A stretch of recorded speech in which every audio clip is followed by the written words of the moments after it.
우리의 삶은, 우리의 영적인 삶은 보이지 않지만 어떤 삶 가운데 살고 있냐면 우리는 영적 전투 가운데 살고 있습니다. 영적 전투는 딱 두 가지입니다. 승리하느냐, 패배하느냐, 정복하느냐, 정복당하느냐, 이 결정 앞에 서 있습니다. 그래서 우리의 싸움은 혈과 육을 상대하는 싸움이 아니에요.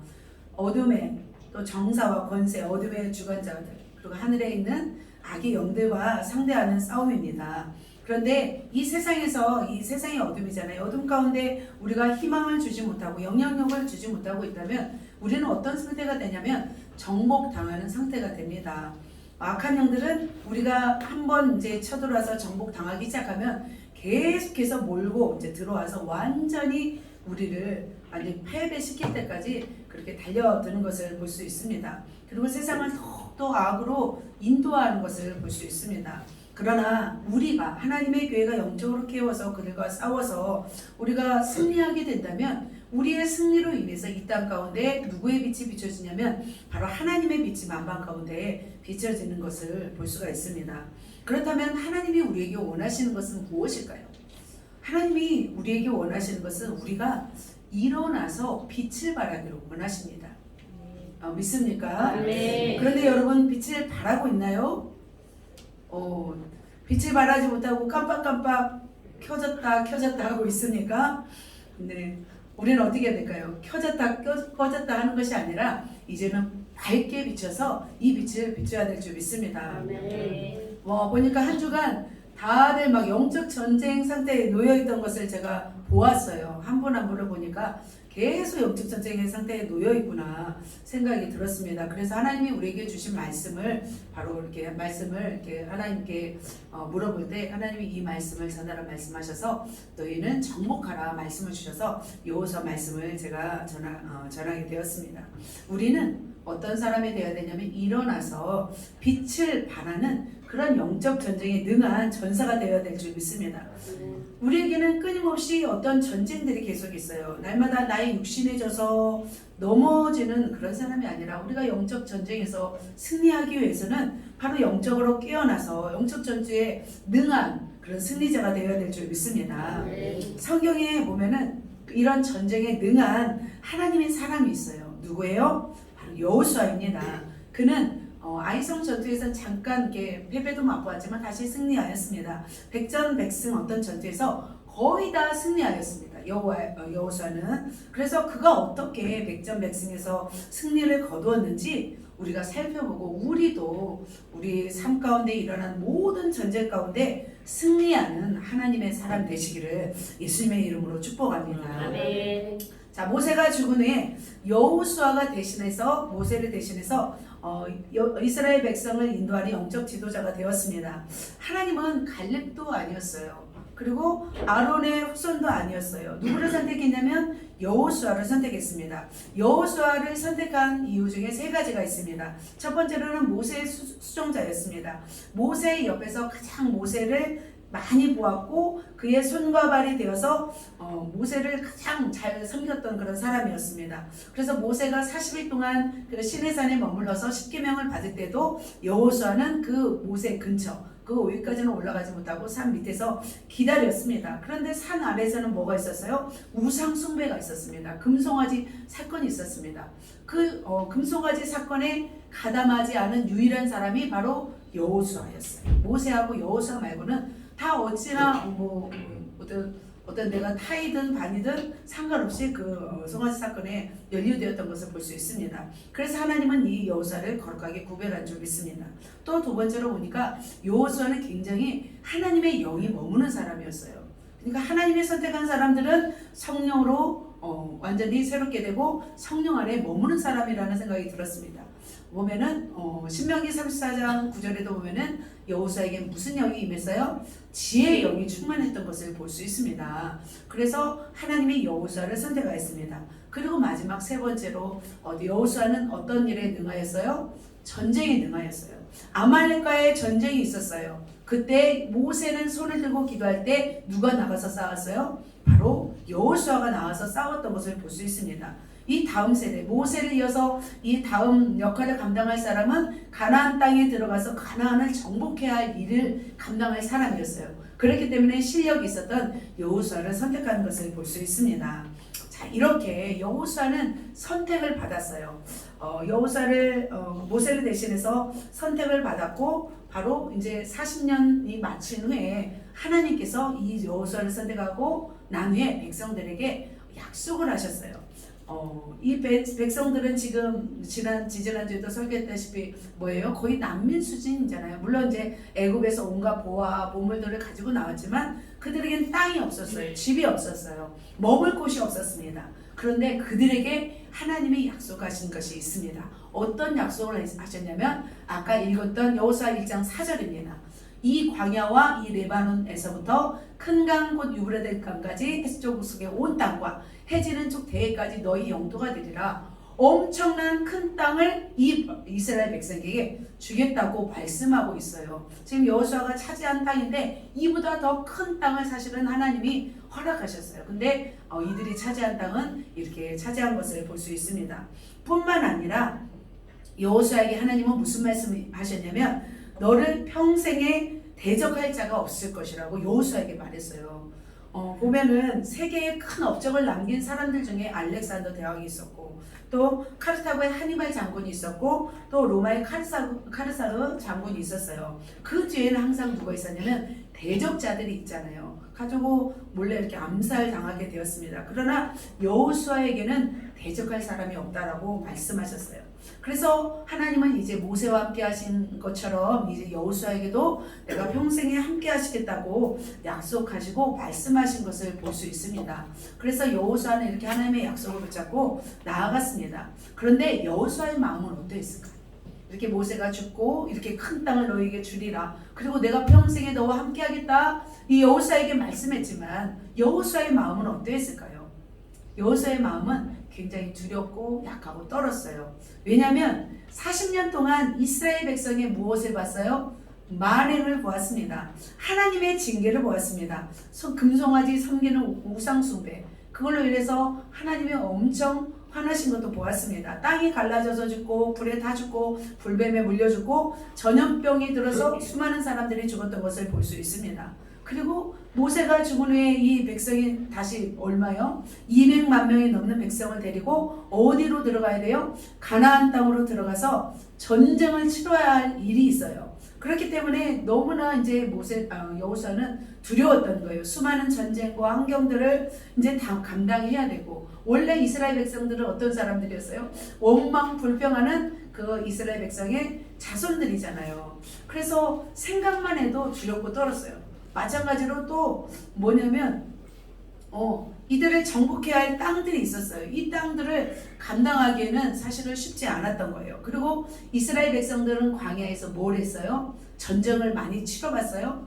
치러보지 않은 이 이스라엘 백성을 데리고 저 땅을 가서 저 땅을 정복하려고 하니 쉽지 않았습니다. 그래서 하나님은 어떻게 말씀하시냐면 이렇게 말씀하세요. 여호수아에게 이런 말씀을 하시는 걸 볼 수 있습니다. 우리 같이 한번 읽겠습니다. 시작. 오직 강하고 극히 담대하여 나의 종 모세가 내게 명령한 그 율법을 다 지켜야 하고 우로나 좌우나 치우치지 말라. 그리하면 어디로 가든지 형통하리니. 자, 여기까지. 자, 하나님은 여호수아에게 극히 강하고 담대하라고 했어요. 강하고 담대하고 두려워하지 말고 놀라지 말라. 왜냐하면 여호수아는 굉장히 두려웠던 거예요. 이 이스라엘 백성을 이끌고 가기에 너무나 두려워했습니다. 하지만 하나님은 이 강하고 담대하라고 하시면서 강하고 담대한 마음을 주셨던 것 같아요. 그래서 여호수아는 어떻게 해요? 하나님의 명령하신 대로 강하고 담대하게 그 일을 행한 것을 볼 수 있습니다.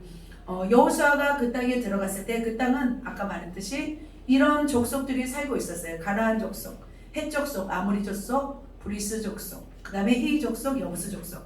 그 땅에 블레셋 족속들이 이렇게 거주했어요. 아브라함이 들어갈 때도 그 땅에 살고 있었어요. 이미 그들이 살고 있었던 사람들이었어요. 그런데 그들이 그렇게 오랫동안 살고 있었는데 이스라엘 백성에게 자기 땅을 순순히 넘겨줄까요?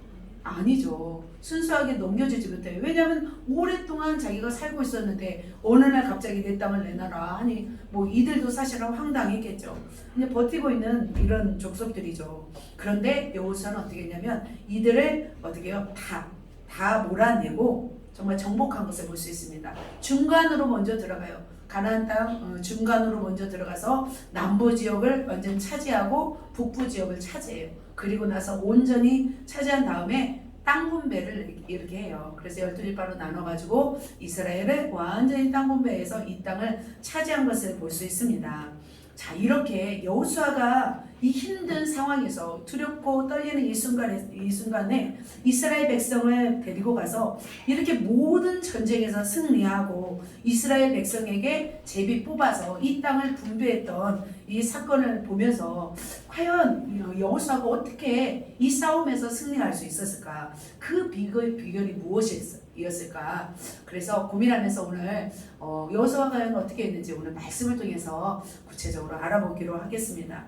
그래서 우리도 마찬가지로 우리가 나아가야 할 땅이 있습니다. 우리가 나아가야 할 접전지가 있습니다. 우리가 나아가서 그 땅을 차지할 어떤 일터가 있습니다. 이제 몇 개월 남지 않은 이 3개월밖에 남지 않은 2022년도 마지막 우리가 최선을 다해야 되잖아요. 그래서 우리의 접전지에서 어떻게 하면 우리도 싸워서 차지할 수 있을까? 하나님의 도성으로 만들 수 있을까를 오늘 말씀을 통해서 배우시면서 그런 승리하시는 저와 여러분 되시기를 예수님의 이름으로 축복합니다. 아멘. 자, 영적 전투 승리 비법 말씀드리도록 하겠습니다. 자, 첫 번째 뭐예요? 100% 누구의 도우심? 하나님의 도우심입니다. 하나님의 도우심이 없이는 우리는 아무것도 할 수 없습니다. 자, 하나님께서 도우셨습니다. 그렇다면 하나님이 무엇으로 먼저 도우셨을까요? 누구를 먼저 보냈을까요? 자, 첫 번째로 누구를 먼저 보냈습니까? 하나님의 군대를 보냈어요. 군대 장관으로 왔습니다. 자, 여호수아서 5장 14절입니다. 같이 한번 읽겠습니다. 시작. 아니라 나는 여호와의 군대 대장으로 지금 왔느니라 하는지라. 여호수아가 얼굴을 땅에 대고 엎드려 절하고 그에게 이르되 내 주여 종에게 무슨 말씀을 하려 하시나이까. 자, 이렇게 여호와의 군대 대장이 왔어요. 하나님은 먼저 이렇게 하나님의 군대 대장은 천사였겠죠. 천사로 이렇게 보내신 것을 볼 수 있습니다. 모세가 애굽으로 가기 전에 그 미디안 광야에서 떨기나무 가운데 부르셔서 내 신에서 내 신을 벗으라 말씀하잖아요. 이곳은 네가 선 곳은 거룩한 곳이라 말씀하는 것처럼 지금 여호수아를 이렇게 부르고 있는 것 같습니다. 자, 여호수아가 요단강을 건너고 길갈에 이르러 할 일을 행하여 그리고 거기서 유월절을 지킵니다. 그리고 그 땅에서 소산을 처음으로 먹을 때 만나가 그쳤던 것을 볼 수 있습니다. 그리고 그 다음날 만나가 그친 다음에 이제는 가나안 땅의 소출을 먹으면서 여리고성으로 가고 있었을 때 바로 여호와의 군대 장관이 딱 나타났어요. 그런데 이 여호와의 군대 장관은 손에 뭘 들고 있었냐면 뭘 들고 있었을까요? 바로 칼을 들고 있었어요. 다른 천사들은 이렇게 칼을 들고 있지 않은데 여호와의 군대 대장은 이렇게 칼을 들고 있었던 것을 볼 수 있습니다. 낯선 사람이죠. 갑자기 이렇게 큰 사람이 나타나서 칼을 들고 나타났으니까 여호수아의 입장에서는 굉장히 막 두려웠던 거죠. 그래서 여호수아가 이렇게 말을 합니다. 한 사람이 칼을 베어 손에 들고 마주 서 있는지라 여호수아가 묻는 거예요. 그에게 묻되 너는 우리를 위하느냐 우리의 적들을 위하느냐 라고 여호수아가 이렇게 물어보는 거예요. 이제 정체불명의 사람인 거죠. 그러니까 천사가 사람의 모습으로 나타난 거죠. 천사는 사람의 모습으로 올 수 있어요. 영의 모습으로 올 수 있고, 그래서 아군인지 적군인지 물어보면서 이 말은 뭐예요? 여호수아가 싸우겠다는 의지를 지금 이렇게 말하는 거였습니다. 자, 그러자 그가 뭐라고 하는지 보세요. 빨간 글씨 있습니다. 나는 여호와의 군대 대장으로 지금 왔느니라. 자, 이렇게 여호와의 군대 대장으로 천사가 이렇게 말도 하나 봐요. 인간의 말도 그죠. 참 우리는 천사의 말을 들어본 적이 없는데 참 이 당시는 이렇게 말도 하고 듣기도 하였던 것을 볼 수 있습니다. 그러자 여호수아는 어떻게 해요? 여호수아가 얼굴을 땅에 대고 엎드려 절하고 그에게 이릅니다. 무슨 말씀을 하시려고 오셨습니까? 여호수아는 이제는 하나님께서 보내신 어떻게 군대 장관을 통해서 하나님이 나에게 과연 무슨 말씀을 하실까? 그 말씀을 이제는 들으려고 땅에 엎드린 것을 볼 수 있습니다. 그런데 군대 장관은 뭐라고 말했을까요? 짠! 자, 뭐래요? 내 발에서 실을 벗으라. 내가 선 곳은 거룩하니라 하니. 자, 이렇게 여호와의 군대 장관은 여호수아에게 이런 말을 했어요. 네 발에서 신을 벗으라. 그러자 여호수아는 그대로 행한 것을 볼 수 있습니다. 자, 이 장면 어디서 많이 떠올리시죠? 모세가 그 하나님 앞에 부르심을 받았을 때 바로 경험했던 모습이에요. 바로 신을 벗는다는 것은 무엇이냐면 하나님의 거룩한 임재 앞에서 자신을 낮추는 거예요. 그리고 하나님 앞에 이제는 쓰임받기 위해서 자신을 내려놓는다는 의미인 거예요. 그래서 하나님 앞에 서 있는 우리 교회 역시도 하나님 앞에 우리의 자아를 버리고 낮아진 모습으로 하나님 앞에 서야 할 줄 믿습니다. 그렇다면 하나님은 왜 이렇게 칼을 든 이렇게 군대 장관을 보내셨을까? 그냥 평안한 그냥 어떤 뭐 거룩한 이런 모습이 아니라 왜 이렇게 군대 장관을 보내셨을까요? 바로 이것입니다. 왜냐하면 맞습니다.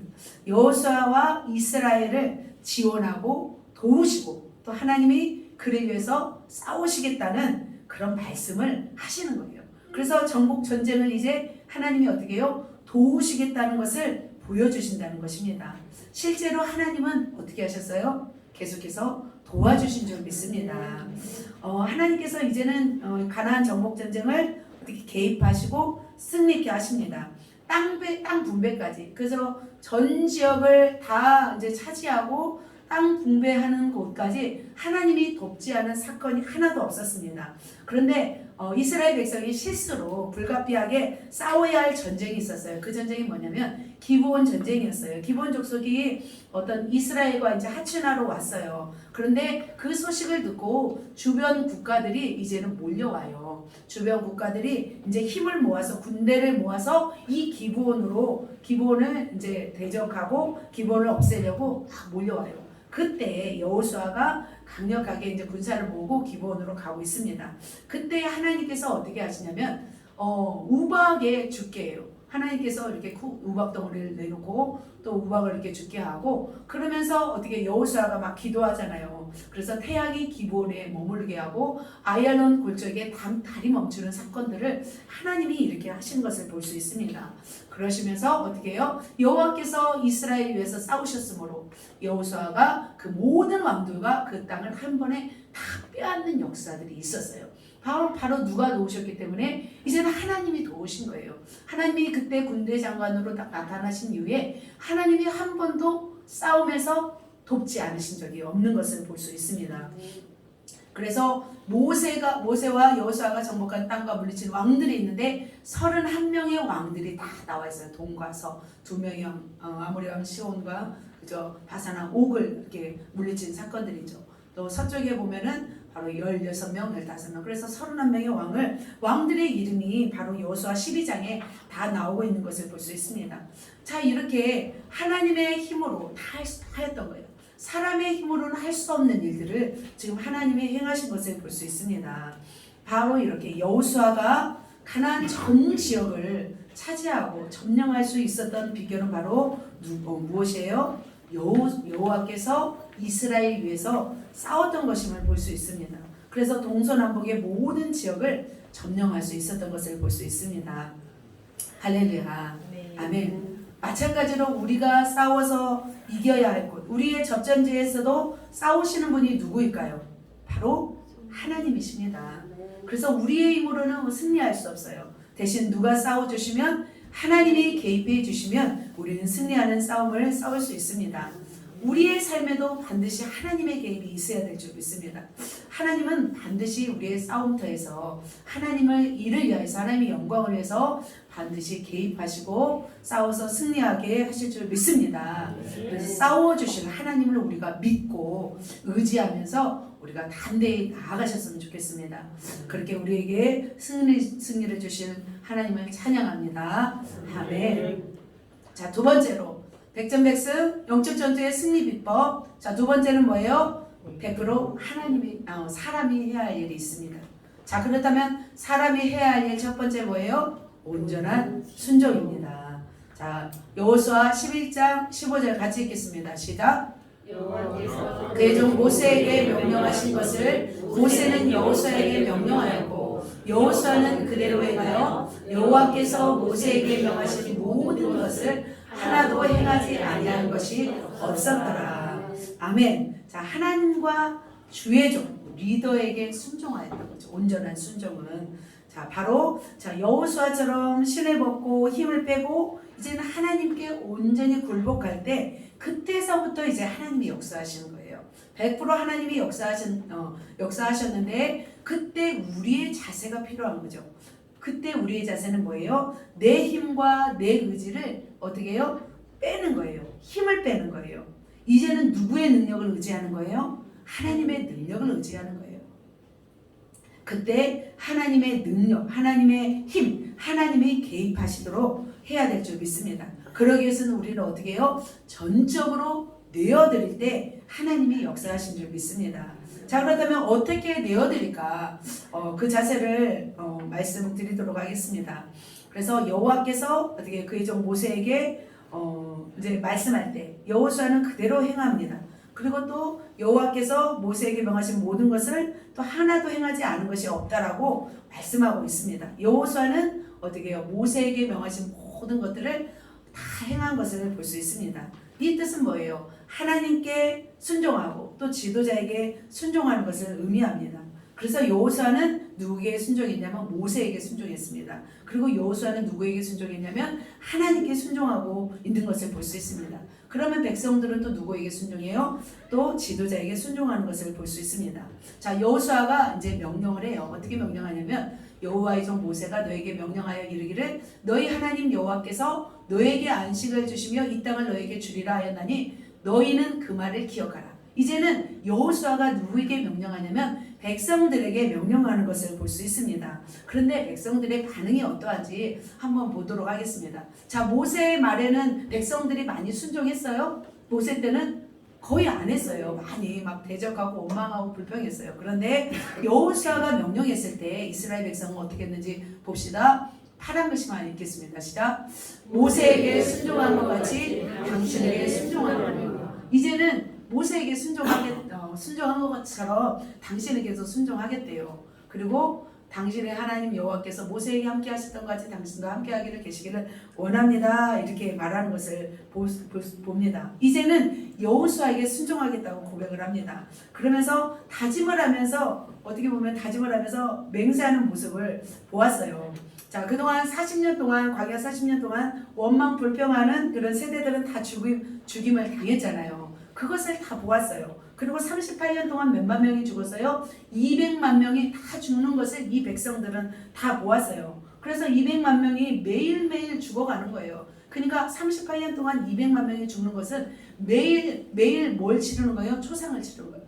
매일 80명 가까이, 100명 가까이 죽어 장사하는 모습을 이 이스라엘 백성이 보고 자란 거예요. 다음 세대가. 그래서 이 불순종의 처참한 참혹함을 이 백성들은 뼈저리게 경험했어요. 그 가데스 바니아에서 12명의 정탐꾼들의 그 말을 듣고 10명의 정탐꾼의 말을 듣고 그리고 나서 불평하고 나서 38년 거의 40년 동안의 광야에서 거의 연단을 받았잖아요. 그래서 이 백성들은 이제는 순종해야지. 이게 뼈저리게 뼈까지 순종이 이제 사무치게 되었던 것을 볼 수 있습니다. 그러면서 더 강력하게 말하는 것을 볼 수 있어요. 자, 백성들이 어떻게 말하는지 보세요. 시작. 누구든지 당신의 명령을 거역하며 당신의 말씀을 순종하지 아니하는 자는 죽임을 당하리니 오직 강하고 담대하소서. 자, 이제는 백성들이 어떻게 해요? 당신의 말씀을 순종하지 아니하는 자는 어떤데요? 죽임을 당한대요. 자, 이렇게 이제 이스라엘 백성들은 막 순종하며 나아가기를 결심하고 결단하면서 이제는 다짐을 했던 것을 볼 수 있습니다. 자, 이렇게 순조롭게 결심을 하고 결단하고 이제 가나안 땅으로 가고 있습니다. 그런데 어떤 상태가 오냐면 순종하기 어려운 상태가 이제 오기 시작했어요. 자, 첫 번째 관문이 어디였냐면 바로 뭐였냐면 요단강을 건너는 사건이었습니다.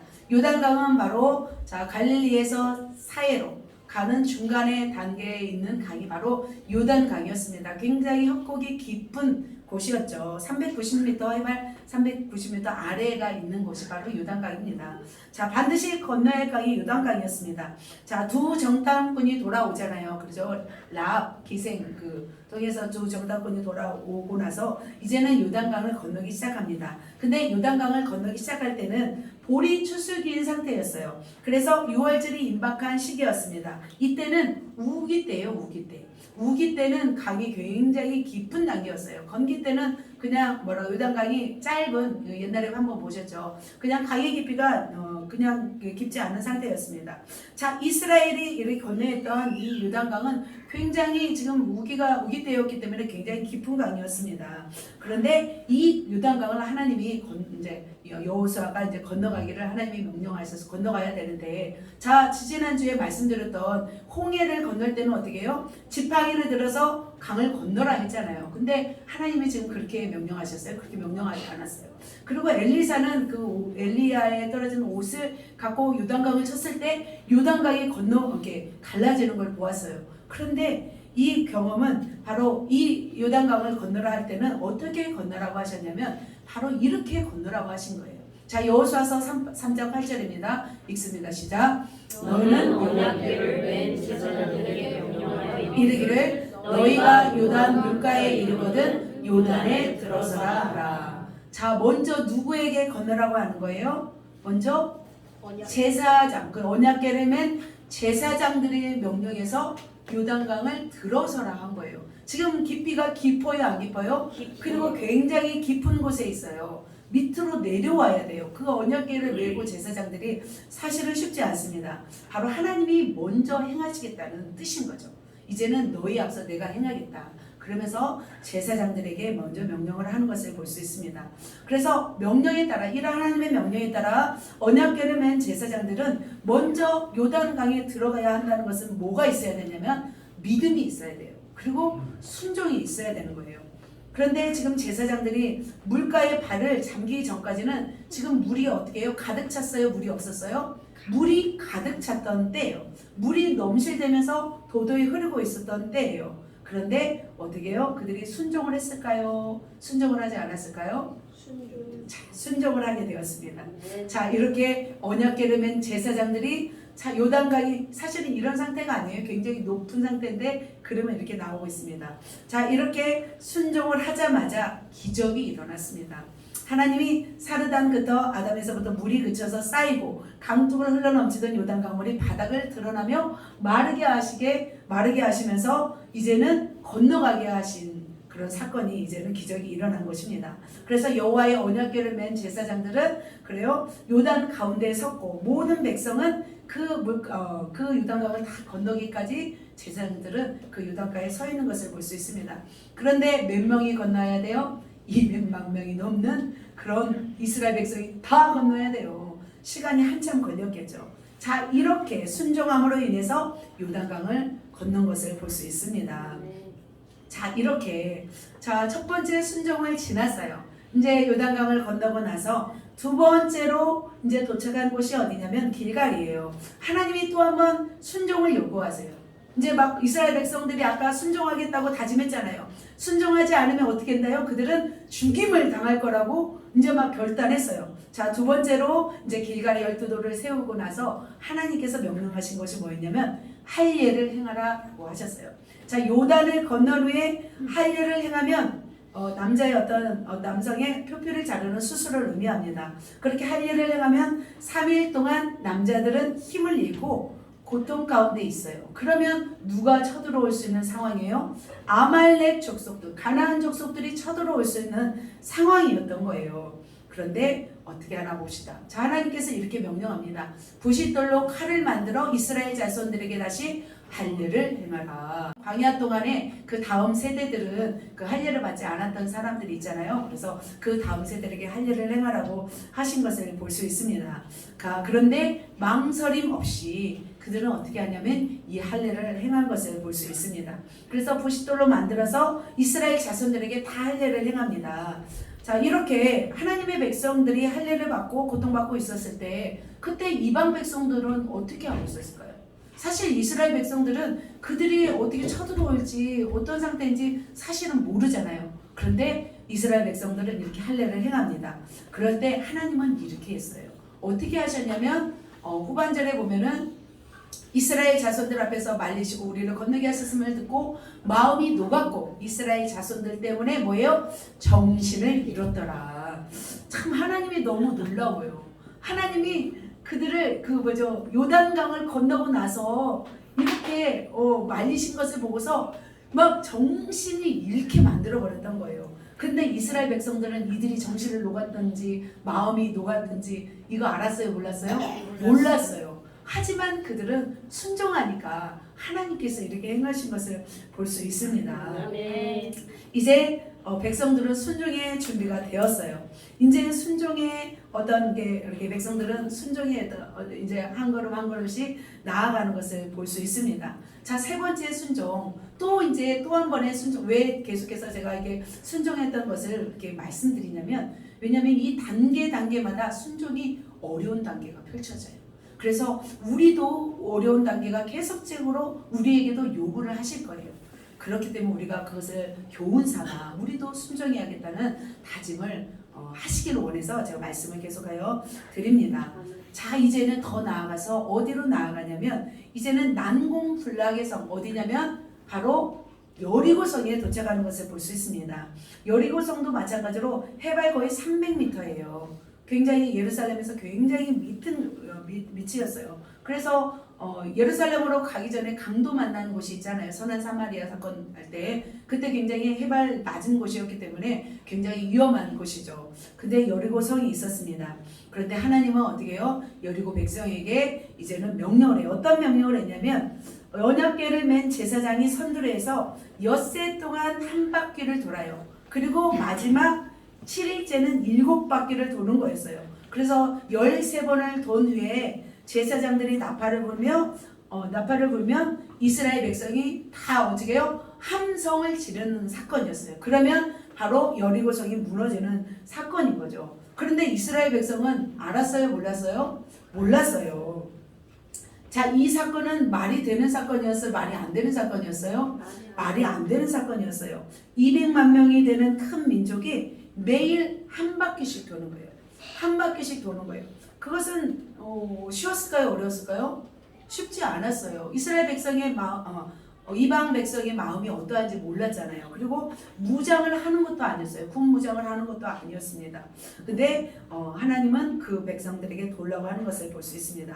갑자기 돌고 있는데 위에서 창을 던지거나 위에서 돌을 던지거나 위에서 막 불을 던지거나 하면은 그냥 맥없이 당하는 상태가 지금 여리고성의 이 순종의 상태인 거죠. 그런데 그들은 어떻게 했는지 봅시다. 여호수아 6장 8절입니다.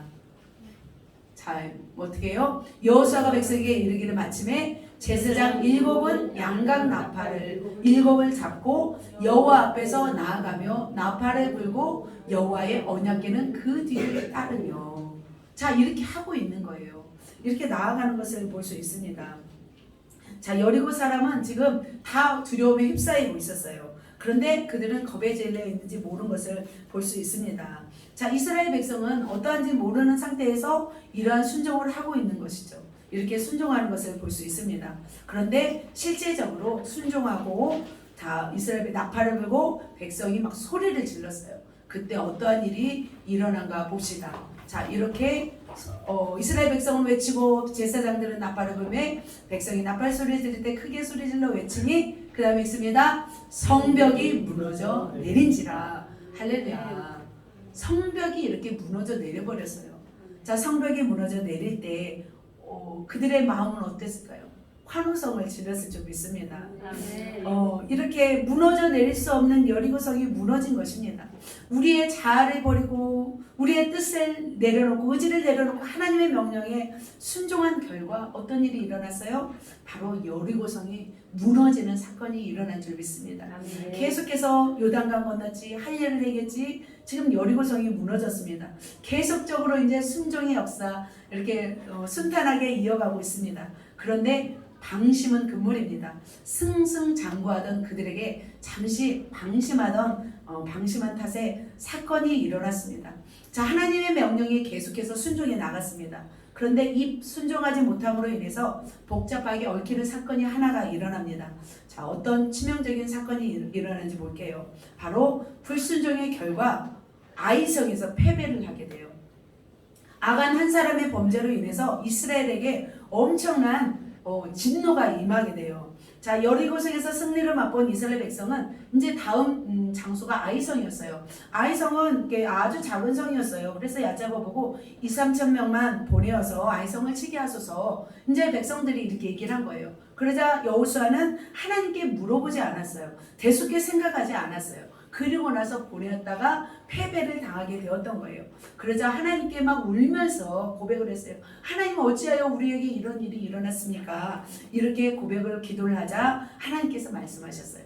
공동체를 흐린한 사람이 있다 라고 말씀하였어요. 자, 그러면서 이렇게 7장 1절입니다. 봅시다. 어떻게 말씀하였는지 봅시다. 이스라엘 자손들이 온전히 바칠 물건으로 말미암아 범죄하였으니 이는 유다 지파 세라의 증손 삽디의 손자 갈미의 아들 아간이 온전히 바친 물건을 가졌습니다. 여호와께서 이스라엘 자손들에게 진노하시니라.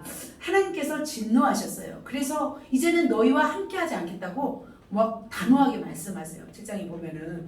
그러자 어떻게 하냐면 하나님께서 또 명령하세요. 이 공동체를 흐린 사람을 제거하지 않으면 내가 너희와 함께하지 않겠다라고 엄포를 놓으셨습니다.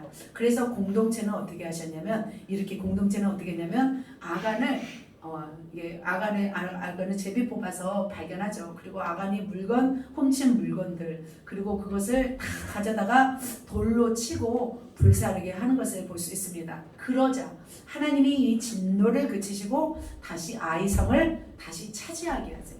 아이성 싸움에서 다시 승리하게 하신 것을 볼 수 있습니다. 그래서 백성 한 사람의 불순종으로 인해서 공동체가 어려운 형편에 놓이기도 되는 것을 볼 수 있습니다.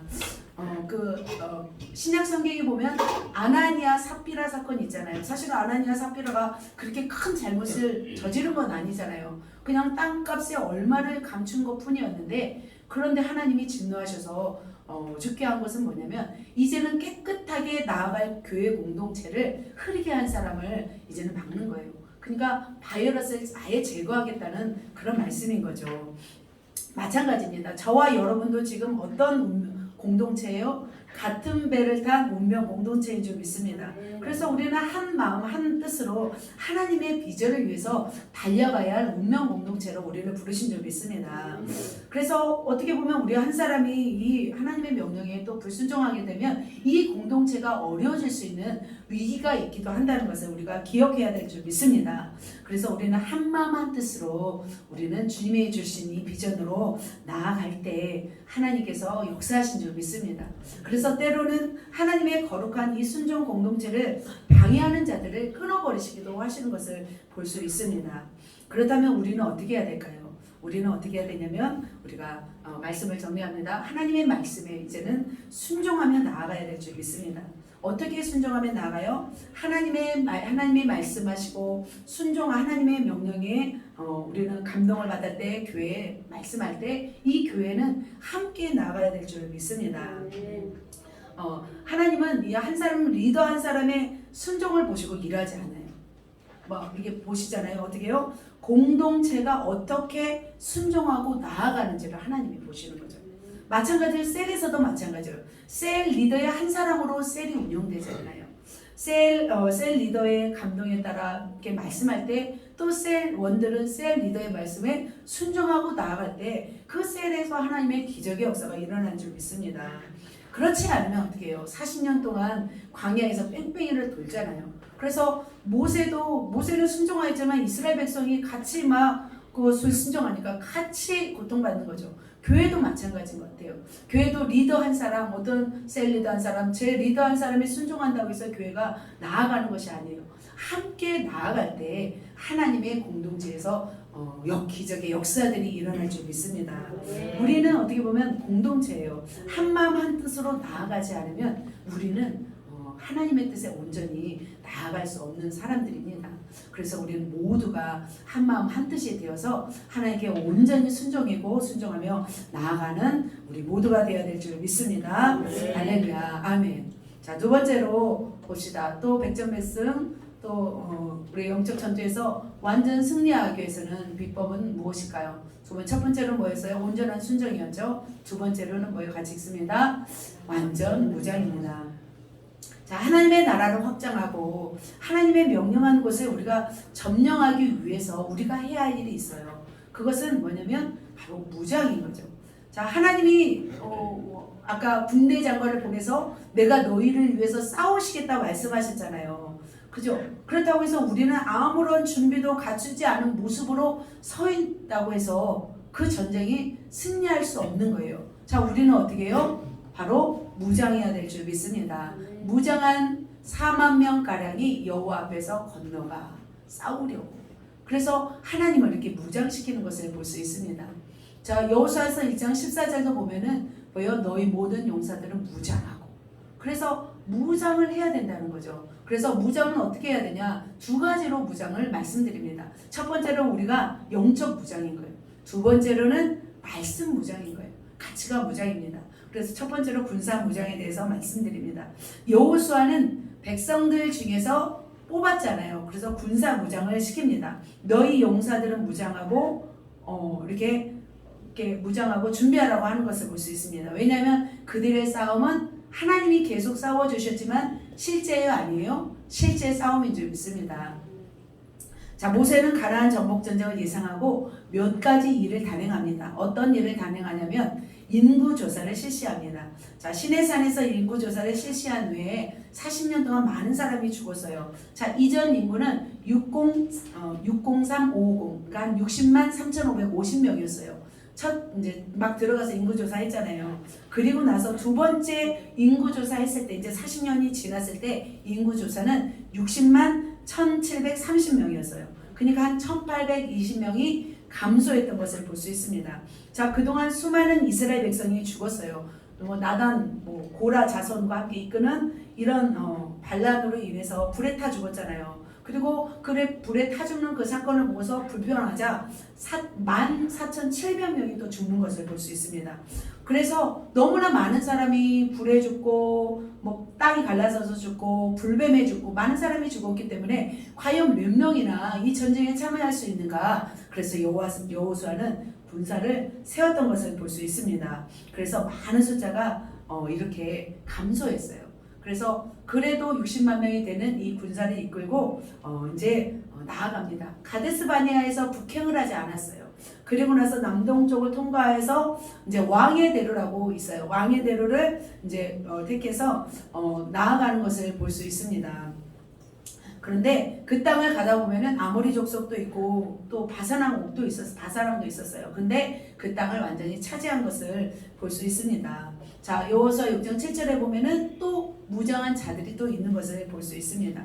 이스라엘 백성은 이렇게 무장하면서 주변의 국가들의 견제를 받으면서 전진을 했습니다. 그리고 어떻게 해요? 실제적으로 또 싸우기도 한 것을 볼 수 있습니다. 마찬가지로 그렇다면 이렇게 무장을 했다면 저와 여러분도 무엇을 해야 될까요? 우리도 무장을 해야 될 줄 믿습니다. 물론 성령님이 하시죠. 성령님이 하시고 하나님이 하십니다. 그렇다면 우리는 어떻게 해요? 하나님이 하시겠지 하고서 가만히 있으면 안 된다는 거죠. 우리는 무엇으로 부르셨냐면 우리를 군사로 부르셨습니다. 그렇다면 우리의 영적 무장은 무엇을 해야 될까요? 자, 이스라엘 백성은 갑옷을 입고 무장을 했다면 우리는 무엇으로 무장해야 되냐면 성령의 충만함으로 무장해야 될 줄 믿습니다. 성령의 충만함으로 무장할 때 우리는 쓰러지지 않습니다. 두 번째로는 성령의 은사로 무장을 해야 합니다. 성령의 은사는 무기와 같아요. 영혼들을 전도할 때 영혼들을 또 가르치고 영혼들을 치유하고 영혼들을 회복하는데 반드시 성령의 은사가 필요한 것을 볼 수 있습니다. 그래서 우리도 날마다 성령의 충만함으로 모두가 100% 성령의 충만함으로 무장해야 될 줄 믿습니다. 할렐루야, 아멘. 자, 두 번째로 또 무엇으로 무장해야 되냐면 율법입니다. 이것은 성경적 가치관이에요. 너무나 중요합니다. 전쟁을 하는 이스라엘 백성들이 무장할 것이 있었어요. 바로 무엇으로 무장해야 됐냐면 하나님의 말씀이었어요. 하나님의 율법으로 무장을 해야 했습니다. 그래서 여호수아 1장 8절과 여호수아 끝장 23장 6절은 바로 하나님의 말씀, 두 가지를 연결해서 강조한 것을 볼 수 있습니다. 그래서 하나님은 형통의 비결을 말씀하시면서 여호와의 율법을 다 지켜 행하고 우로나 좌우로나 치우치지 말라고 했어요. 그리고 내 율법책을 내 입에서 떠나지 말고 주야로 묵상하며 그것을 지켜 행하라 말씀하셨어요. 그리하면 네 길이 형통하리라. 그리고 평탄하리라. 이렇게 말씀하신 것을 볼 수 있습니다. 자, 여호수아서 8장에 보면 자, 여리고성, 아이성, 베델을 다 이제 어떻게 정복을 한 뒤에 하나님께서 이제 명령대로 언약을 새롭게 하시는 것을 볼 수 있습니다. 그리고 나서 북쪽에 어디로 데려가냐면 세겜이라는 곳으로 이제는 데리고 갑니다. 40년 전 시내상에서 이제 정식으로 언약을 준비했습니다. 그것을 재현하는 것을 하는 것을 볼 수 있습니다. 자, 아이성에서 실패했어요. 그리고 나서 이제는 다시 하나님의 율법책을 낭독함으로 그 형통의 비결이 바로 하나님의 율법에 있음을 말씀하는 것을 볼 수 있습니다. 이제 새로운 시대잖아요. 새로운 세대가 되었습니다. 그렇다면 이 세대에게 하나님이 무엇을 또 여호수아는 말씀해야 될까요? 바로 하나님의 말씀이었던 것을 볼 수 있습니다. 그래서 여호수아는 미리 준비한 노래 율법을 기록합니다. 그리고 나서 지파의 반절은 그리심산, 그리고 반절은 에발산에서 세우고 축복과 저주를 읽게 합니다. 그리고 축복과 저주를 선포하는 것을 볼 수 있습니다. 여호수아서 8장 34절, 35절입니다. 같이 한번 읽겠습니다. 시작. 그 후에 여호수아가 율법책에 기록된 모든 것으로 축복과 저주하는 율법의 모든 말씀을 낭독하였으니 지금 여호수아와 백성들은 무슨 상황이에요? 전쟁 상황이잖아요. 이 전쟁 상황 속에서도 무엇을 지금 여호수아는 가르치고 있어요? 바로 하나님의 말씀을 가르치는 것을 볼 수 있습니다. 자, 그들은 무엇으로 무장해야 했냐면 말씀으로 무장해야 됐어요. 왜냐하면 그 땅에 들어가서 그 땅에서 하나님의 백성으로 살아가야 할 임무가 있었기 때문입니다. 계속 전쟁만 하고 그러면 들어가서 차지하면 뭐요? 그들의 생각 가운데서는 그냥 땅 차지하면 끝나겠다 생각인 거죠. 그러나 하나님은 그들에게 무엇으로 더 무장하기를 원하셨냐면 말씀으로 더 무장하기를 원하셨던 거예요. 왜 그렇게 말씀으로 무장하기를 원하셨냐면 그 땅에 들어가서 그 땅의 문화 있잖아요. 무슨 우상들, 무슨 가나안에 무슨 더러운 그런 문화들이 있었어요. 그것들을 이제는 제거하고 그 땅에 하나님의 나라를 세우는 것을 하나님은 목표로 두었기 때문이에요. 그래서 하나님의 기준, 하나님의 가치관으로 나라를 세우는 것을 하나님이 원하시기 때문입니다. 그래서 이렇게 또 말씀하고 있는 거 봅니다. 우리 색깔이 있는 것만 한번 보겠습니다. 시작. 너희는 내가 오늘 너에게 명하는 모든 명령을 지키라. 그리하면 너희가 강성할 것이요. 또 강성할 것이 명령을 지키면 강성하래요. 그리고 나서 너희가 건너가 차지할 땅에 들어가서 그것을 차지할 것이며 그리고 마지막에 땅에서 너희의 날이 장구하리라. 결국 어떻게 하면 이렇게 된대요? 너에게 명하신 모든 명령을 지킬 때에 이렇게 하나님이 강성하고 이렇게 장구하리라 하신 말씀을 이렇게 하신 것을 볼 수 있습니다. 우리도 마찬가지인 것 같아요. 우리도 이 땅에 사는 사람들도 마찬가지예요. 말씀이 있을 때와 말씀이 없을 때의 차이가 있습니다. 말씀이 있는 사람과 말씀이 없는 사람은 차이가 납니다. 그에 따라서 영향을 주느냐 영향을 받느냐 이 둘 중에 하나인 거예요. 그래서 말씀이 없는 사람은 먹히는 거예요. 말씀이 있는 사람은 먹을 수 있는 거예요. 중간지대가 없는 것 같습니다. 그래서 교회 안에 세상의 어떤 사고방식 이런 가치관이 들어와서 영향력을 주고 있다면 안 되는 거죠. 교회는 어떤 영향력을 줘야 돼요? 세상에 하나님의 말씀으로 영향력을 줘야 될 줄 믿습니다. 그래서 우리가 어떤 직업으로 세상에 나가 있든지 우리의 목적은 뭐예요? 우리의 가진 하나님의 말씀으로 그들에게 영향력을 주는 삶을 살아가야 될 줄 믿습니다. 지금 시대는 어떤 교회가 크게 부흥할 수도 있지만 군사된 여러분 한 분 한 분이 이 땅에 들어가서 이 세속적인 땅에 들어가서 영향력을 주고 그 땅의 부흥을 일으키는 것이 이 지금 시대에 하나님이 하시고자 하는 일인 것 같습니다. 그렇다면 우리는 무엇으로 무장해야 될까요? 말씀으로 무장해야 될 줄 믿습니다. 그리고 그 말씀을 지켜 행해야 될 줄 믿습니다. 그렇다면 여러분이 거하는 곳이 장구하게 되고 평탄하게 되고 형통하게 될 줄 믿습니다. 자, 말씀 무장과 동시에 지금 이 땅을 살아가고 있는 악의 영들이 득세하고 이 땅에서 우리가 또 무장해야 할 것이 무엇일까요?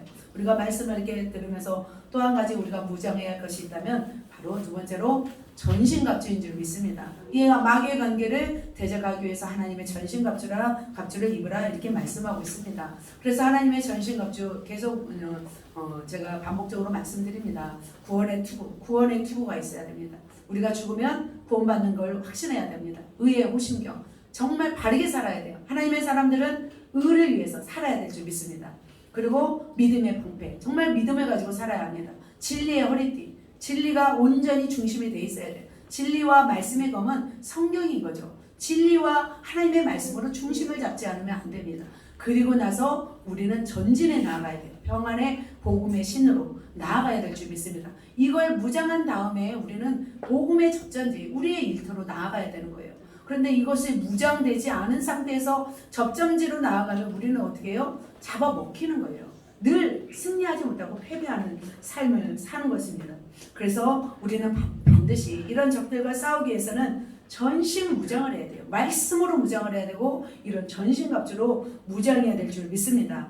우리가 지금까지 지금 10개월 이제 10개월 됐습니다. 지금 한 9개월 동안 달려왔습니다.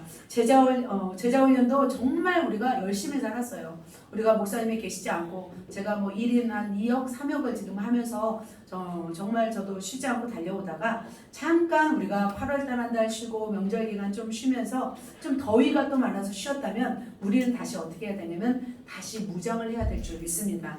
자, 12월 때까지 몇 달이 남아 있어요? 11월 3개월 남아 있습니다. 그래서 2022년도 이렇게 금방 나아갑니다. 그냥 다 지나갑니다. 11월 달이 무슨 주일이에요? 추수감사절입니다. 그래서 우리가 유종의 미를 거두기 위해서는 우리가 다시 무장을 하고 우리 영적으로 무장을 하고 우리 가정과 일터를 위해서 정복하고 나아가야 될 줄 믿습니다. 그렇게 우리의 주신 가정, 우리의 일터, 우리의 직장, 우리의 사업장 이 모든 일터를 이제 마지막 또 무장을 하고 정말 또 우리에게 맡겨진 영혼들을 이제 다 추수해야 되잖아요. 그러기 위해서는 우리가 말씀으로 무장해야 되고 영적 전신갑주로 무장해야 돼요. 그래서 그들을 이제는 마지막 또 데려와서 또 다시 천국 갈 수 있도록 우리가 만들어야 될 줄 믿습니다. 네. 우리가 그렇게 할 때 또 전주와 민족과 열방에 나가서 우리가 영향력을 증거할 줄 믿습니다. 네. 그래서 오늘도 무장하시고 우리 일터로 나아가시는 여러분 되시기를 예수님의 이름으로 축복합니다. 네. 말씀을 맺습니다. 디모데후서 4장 7, 8절에 사도 바울이 죽기 직전에 순교 직전에 디모데에게 하신 말씀입니다. 나는 선한 싸움을 싸우고 나의 달려갈 길을 마치고 믿음을 지켰으니 이제 오르는 나를 위하여 의의 면류관이 예배되었으므로 주곧 의로우신 재판장이 그날에 내게 주실 것이며 내게만 아니라 주의 나타나심을 사모하는 모든 잘게도니라. 할렐루야. 아멘. 우리는 선한 싸움을 위해서 달려가야 될 줄 믿습니다. 그리고 우리에게 맡겨진 사명을 위해서 달려가야 될 줄 믿습니다. 우리가 이 땅에서 왜 싸워야 되고 우리가 이 땅에서 왜 달려가야 돼요? 우리는 왜 달려가야 되냐면 영원한 천국에서 우리는 안식하기 때문입니다.